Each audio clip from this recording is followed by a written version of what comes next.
Stop trying to feel wealthy. It is a trap, and it is exactly why your bank account is flat. Every time you force yourself to feel rich, your subconscious looks at your actual balance and flags you as a liar. You are fighting your own brain. Wealth is not an emotional state. It is a fixed identity baseline. Once you stop chasing the high of wanting money and instead issue an unyielding directive, the material world has no choice but to warp around you. By the time you finish watching this, 3 things are going to happen. First, the invisible financial friction that has blocked your bank account for years will be permanently disabled. Second, you will possess the exact mechanical command phrase that forces your subconscious to accept wealth as a current reality, not a future wish. And third, I am going to show you how to lock this baseline so deeply that your external reality will have no choice but to physically restructure your finances within days. Do not skip a single second of this, because the precision of this mechanism requires your absolute attention. Let's stop playing the game. For years, the internet has fed you a toxic diet of forced positivity. They tell you to look at a bank account sitting at absolute zero and fake an emotional high. They tell you to visualize luxury cars, chant frantic morning affirmations, and pace numbers on a vision board. It is a clinical, psychological trap. And deep down, in the quiet spaces of your mind, you already know it. Think about the sheer exhaustion of that cycle. Think about the internal friction you experience every single morning. You wake up, you feel the heavy weight of financial reality pressing down on your chest, and then you immediately try to force a layer of artificial excitement over it. Think about what actually happens inside your brain when you try to perform this emotional theater. Your subconscious mind doesn't get inspired by your affirmations. It gets deeply, fundamentally alarmed. It looks at your past due bills. It looks at the real-world prices of the things you need, notes the massive, undeniable discrepancy, and flags your forced positive attitude as an absolute lie. You aren't manifesting abundance. You are actively practicing a state of frantic, terrified defense. You are training your nervous system to associate the thought of money with the feeling of a lie. Every time you try to feel rich while looking at a flat balance, you are simply hammering the reality of your poverty deeper into your cognitive floor. The harder you fight to chase the high of wanting money, the more your brain reinforces the cold, heavy premise that you do not currently possess it. Look at the mechanics of desire. Desire requires a gap. You cannot want something that you already have. Therefore, when you spend your days wanting, wishing, and visualizing, you are loudly screaming your own lack into the void. And the machine of reality, being completely objective, simply duplicates that precise state of lack. High vibes do not pay bills. Excitement does not alter the physical world. Heavy, unyielding, settled baselines do.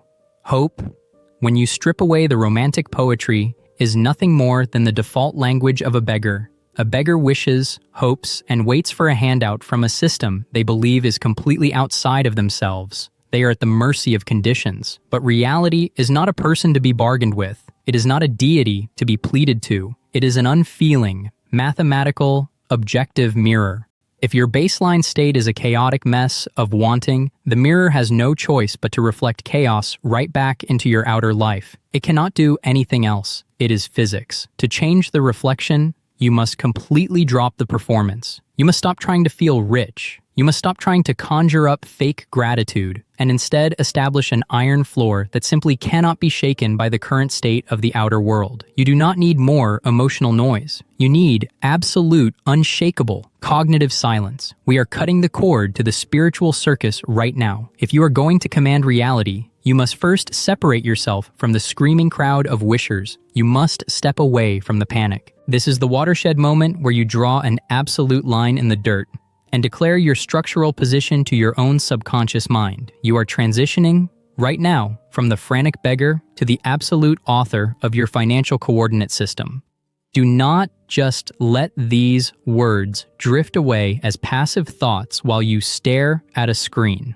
If you want your brain to accept this shift as a mechanical reality, you have to force it to execute a concrete physical action. You need to anchor this coordinate into the physical matrix of this video. Scroll down to the comments section right now. Take your time. Do not rush. Type your name and use your fingers to physically write down this first sovereign command. Write the words, I am, followed by your name, and then write down the absolute decree. I am wealth in motion. Let me repeat that again. I am wealth in motion. Type it out completely. Leave it as an unmoving monument in the comments. Let your brain watch your hands physically encode the change into the real world. Once that anchor is cast, get right back to this screen because we are moving directly into the heavy physical laws that make this new baseline completely unavoidable. Now that your first anchor is cast, the structural noise inside your nervous system has begun to clear, but you must realize that you are currently standing in a highly unstable transition zone. Right now, your brain is trying to reorient itself, but the digital world around you is constantly fighting to drag you back down into the frantic, screaming crowd of wishers. The internet does not want you centered. It thrives on your anxiety. It profits off your mental static, because a frantic mind is easy to exploit and easy to sell to. If you intend to protect this new coordinate system, if you are serious about keeping this transmission locked in your field of awareness without letting the algorithm dissolve your progress, ensure you are subscribed to this channel right now. Do it cleanly, do it silently. Treat that subscription not as a casual click, but as a mechanical firewall. You are telling the algorithm that you refuse to consume passive noise anymore. You are commanding it to feed your mind with raw, structural data. Lock that choice in, and let's move deeper into the physics of your new identity floor. To understand why your new baseline works, you have to look at how the physical universe handles absolute power. In the physical world, a high-pressure system must always move toward a low-pressure void. It is an absolute, immutable, mathematical law of nature. It cannot be argued with, it cannot be negotiated with, and it cannot be delayed. If you create a vacuum in physical space, the atmosphere around it will violently and immediately rush in, with terrifying force, to fill that empty gap. It does not think about it. It has no choice. Material wealth operates by the exact same laws of physics. It does not move toward emotional hype. It does not move toward high-vibe desperation. Desperation is a high-pressure zone. When you are constantly chasing money, looking at prices with a tight throat, and frantically praying for a miracle, you are creating a wall of immense psychological pressure. You're pushing wealth away with the very intensity of your wanting. You must become the low-pressure void, a cold, unyielding, settled space. When your internal anchor is completely still, when the background static of your mind drops to absolute zero, reality has no choice but to rush in and fill the vacuum with material abundance. But to maintain a void that forces wealth to move toward you, your voice cannot carry the tremor of hesitation. Most people speak to their reality as if they are pleading with a master. They ask for permission to be successful. They look at their current bills and let the shadow of past data dictate their present frequency. They speak with a voice that expects resistance. That ends here. You have already declared that you are wealth in motion. Now, we lock the system from the inside out. We are going to deploy the second sovereign command, the iron seal that strips reality of its ability to push back against your blueprint. Scroll back down to the comment section right now. Do not hesitate. Underneath your first anchor, write down the ultimate law of your new financial coordinate system. Type your name and physically write down these exact words. Nothing resists my voice. Again, nothing resists my voice. Write it down. Let the ink of your digital signature dry in the matrix. Let your brain register the absolute gravity of the decree. Once that second seal is locked, return to the screen immediately, because we must move straight into the deep water and permanently clean the subconscious tank. If you just typed those words, feel the sudden shift in the room. The air feels slightly heavier, doesn't it? That is because you have finally stopped pleading. You have finally stopped performing. Now that both anchors are locked into the matrix, we have to address the actual environment where your thoughts live. Most self-help gurus tell you to police your individual thoughts. They tell you that if a negative financial thought pops into your head, you need to quickly swap it for a positive one. That is like trying to fix a toxic, filthy aquarium by scrubbing a single fish. It is a losing battle, and it is utterly exhausting. We aren't here to scrub the fish. We are here to completely flush the tank. Your subconscious mind isn't a collection of single thoughts. It is an environment. It is a fluid background baseline, and for decades, the society around you has been quietly pumping toxic, frantic static directly into your water. Think about the silent micropanics that hit you throughout the day. It's not just when you look at a bill. It's that tiny, subtle, split-second tightening in your stomach when you swipe your card at a grocery store. It's the slight hesitation before you open an email from your bank. It's the background noise of walking through the world, constantly measuring what you can and cannot afford. That tightening isn't just a reaction. It is a broadcast.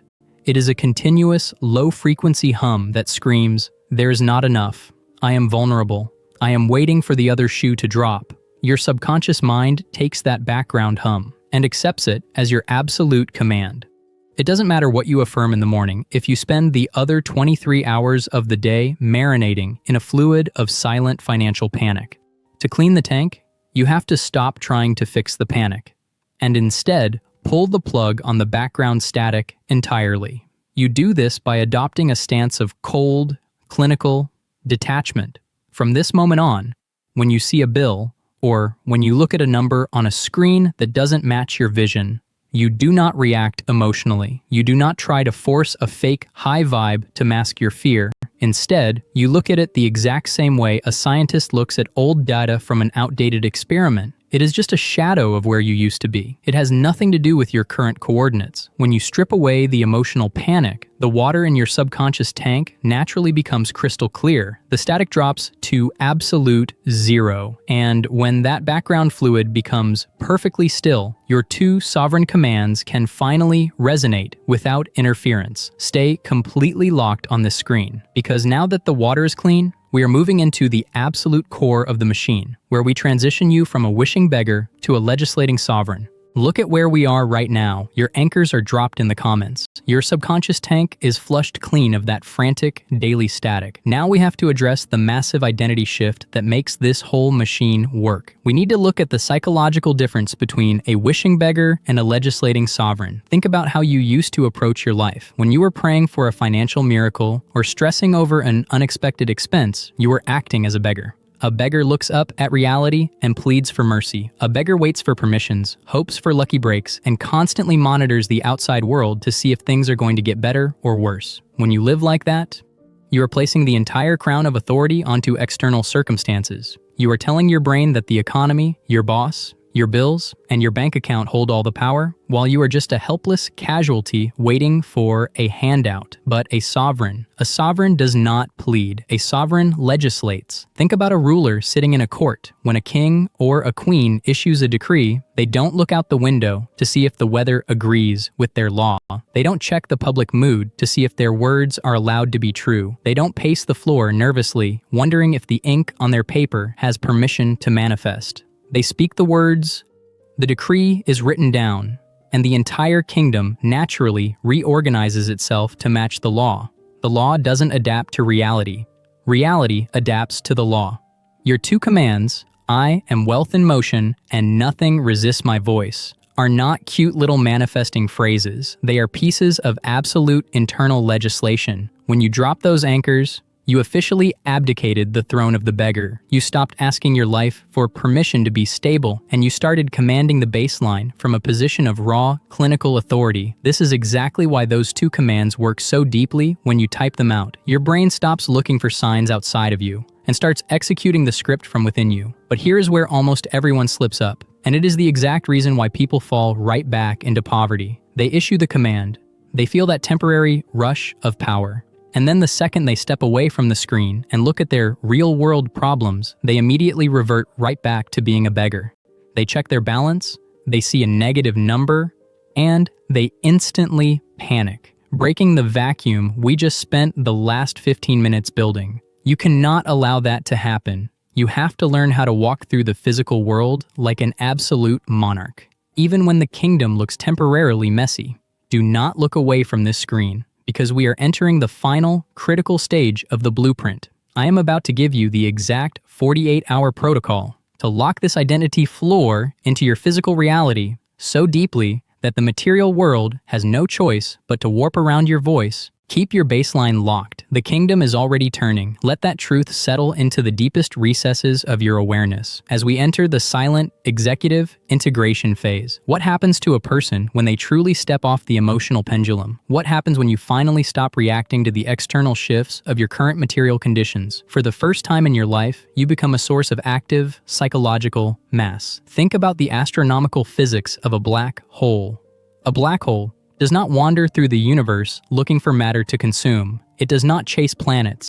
It does not pray for stars to drift into its gravitational field. A black hole is simply an infinitely dense, unyielding, silent void. It exists as an absolute point of zero resistance. And because its internal density is so immense, the fabric of space and time itself has no choice but to warp entirely around its presence. The surrounding universe is literally forced by the laws of pure physics to fall directly into its center. Up until this moment, you have been operating as the exact opposite. You have been a scattered cloud of dust, blowing around with every shifting wind of your financial reality. When money came in, you expanded with a temporary, frantic, high-vibe excitement. When a bill arrived, you collapsed into a tight, anxious, defensive knot. You were light. You had no mass. You were completely at the mercy of the gravity of your circumstances. But by casting these two anchors, by dropping "I am wealth in motion and nothing resists my voice" into the digital and neurological matrix, you have initiated a process of rapid, internal solidification. You are building a psychological event horizon. You are becoming the dense object around which your financial reality must bend. Let's look closer at the mechanics of the next 48 hours. Because this is the exact window where the old matrix will attempt to test your structural integrity. Do not expect your reality to instantly turn into a paradise the second you turn off this video. That is the naive expectation of a child. Remember the law of the lag matrix. Matter is heavy, matter is slow, matter is lazy. The current physical conditions of your life are simply the frozen residue of your old, frantic, anxious baseline. When you step out into your world over the next 2 days, you will still see the old bills. You will still see the numbers on your screen. You will still encounter the people who remember you as the stressed, chasing, desperate version of yourself. This is the exact moment where 99% of the population breaks the vacuum. They see the old data, they forget the law of the lag, and they scream, "It didn't work." The moment those words cross their lips, they step right back into the skin of the beggar. They re-engage with the panic. They feed the old algorithm, and they freeze the old poverty baseline back into place for another 6 months. You must treat the next 48 hours as a clinical, psychological insulation period. Imagine yourself walking through your life encased in a thick, soundproof glass sphere. You can see the outer world. You can acknowledge the numbers. You can read the notifications. But the emotional frequency of those events cannot touch your skin. It cannot penetrate your nervous system. It cannot alter the stillness of your subconscious water. When you look at your phone and see an account balance that would have caused a panic attack yesterday, you must observe it with the cold, detached curiosity of an archaeologist looking at an ancient, dead language on a stone wall. It is an artifact. It belongs to a past era. It has zero authority over your present coordinates. You do not fight the number. You do not get angry at the number. You do not try to chant affirmations at the screen to force it to change. You simply look at it, you exhale slowly, and you let the void remain completely still. You must practice the supreme art of financial indifference. Think about what this level of indifference does to your brain. Normally, your amygdala is constantly scanning your environment for financial threats. It sees a bill, it fires a panic signal, your heart rate spikes, your cortisol floods your bloodstream, and your brain goes into survival mode. When you are in survival mode, your creative intelligence is completely shut down. Your brain literally blinds you to opportunities, to solutions, and to paths of wealth because it is too busy trying to keep you from drowning in anxiety. But when you look at that exact same threat with absolute, unshakable neutrality, your brain experiences a profound systemic shock. Let the physical world lag. Let the shadow echo play itself out. Maintain the low-pressure void with iron discipline. And watch how violently reality rushes to fill the space you have cleared. The transmission is officially complete. The baseline is locked. If your soul recognizes this data, look at the screen right now. If you haven't secured your internal firewall yet, click the subscribe button cleanly right now. Treat it as a mechanical alignment, a physical seal that locks this channel into your daily awareness, so the algorithm never dissolves your progress. Turn off the screen, step away from the noise, exhale the final remnants of the frantic crowd, and walk out into your 48-hour protocol with the absolute, unyielding, freezing composure of a ruler who has already won. Go rule your kingdom.